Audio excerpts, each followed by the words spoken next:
Welcome to the Bears Huddle podcast. I'm Owen James, and this is your UK take on our Chicago Bears as we build up towards the start of training camp and obviously the start of the NFL season.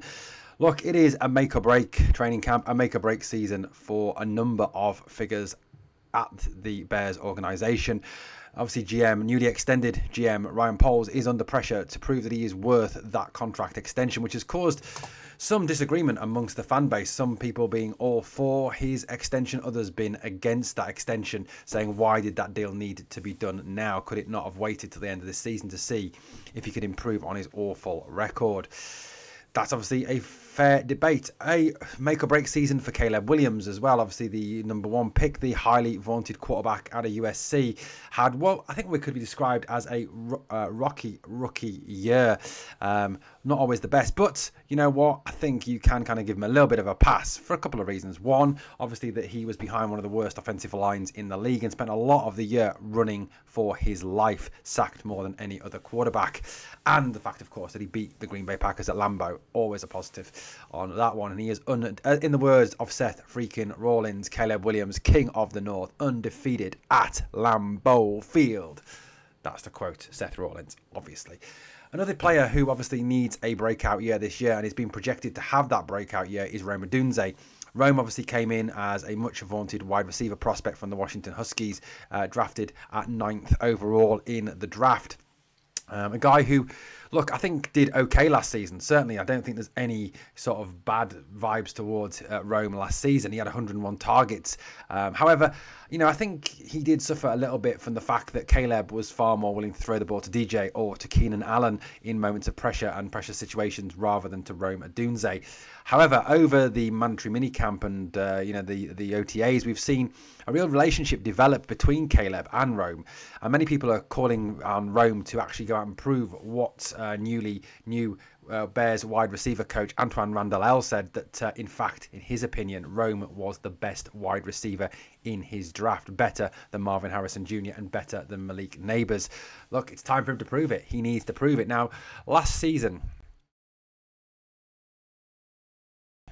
had 101 targets. Now, he caught 54 of those 101 targets, which is, just over 50% success rate, which is not massively impressive. He was tied 65th in the league for receptions. He had 734 yards, tied 46th. He had 3 touchdowns, which tied him 81st, and averaged 13.6 yards per catch, which was 13.6, which averages him 76th in the league.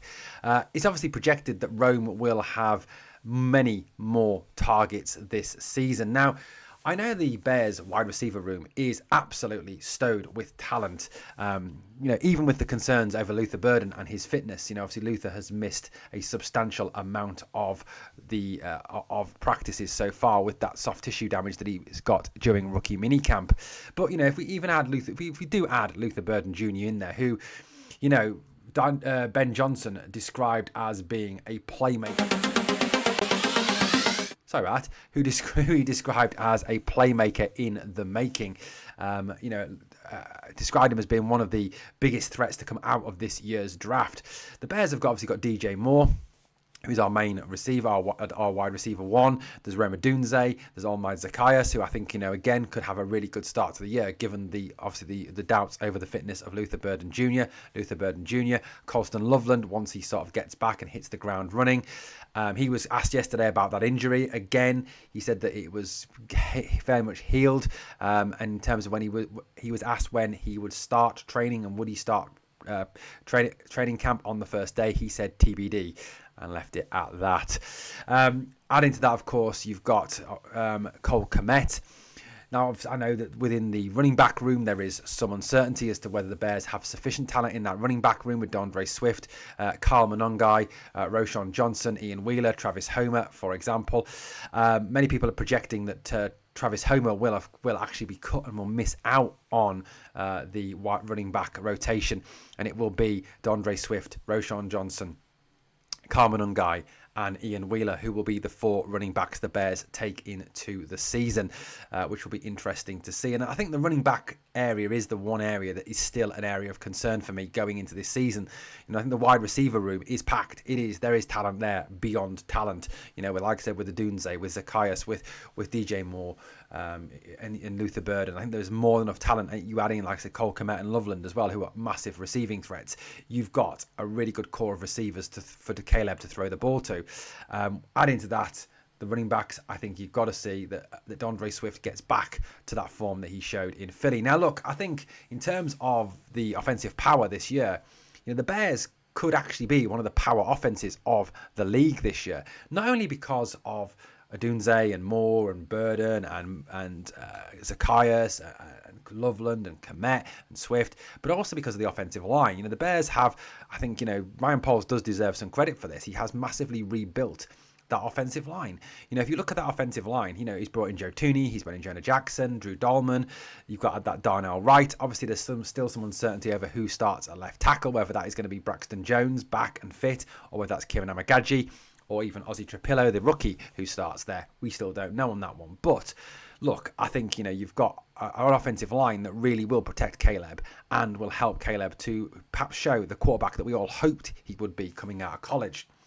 Add into that, of course, a better offensive line hopefully means that the running game can get going, and that D'Andre Swift, Roshan Johnson, Carmen Ungai, who I think is a real dark horse to be a star, despite the fact he's a 7th round pick, that line can really blast some big holes for the running backs to run through, and I think create opportunities for them to impress. And I think, as bad as D'Andre Swift, people talk about D'Andre Swift was last year, he still ran for 900 yards behind one of the worst offensive lines, under an offensive scheme that was for the large part of the season, coordinated by one of the worst offensive coordinators in the NFL in Shane Waldron. So, I think he does deserve some credit for that.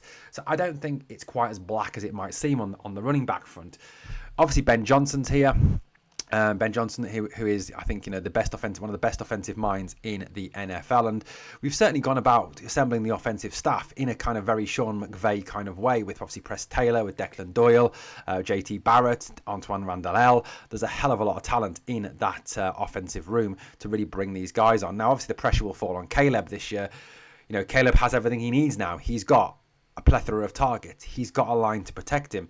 And hopefully, with that burdening relationship there is between him and Rome, he's got a go-to guy as well. And I think, you could possibly see that real understanding, the, Caleb Williams to Rome Odunze becoming a bit sort of Joe Burrow to Jamar Chase, kind of relationship that those two have, the Travis Kelce to Patrick Mahomes relationship that that those two have, that kind of gives those two teams a real out and a real receiving threat in pressure situations, and hopefully Rome can come through for that. But look, we're a lot more optimistic, I think, going into training camp and going into the season with this offense, not only because of the coordination of the likes of Ben Johnson, Declan Doyle, Press Taylor, etc., but also I think Caleb has the talent. I don't think there's any doubting that Caleb has the talent to really show what he can do. He is a good quarterback. We saw that. And I know the step up from college to the NFL can be quite scary. But, as rocky as his rookie season was last year, he wasn't dreadful. He wasn't brilliant. He wasn't great. He was good, solid, I thought, last season.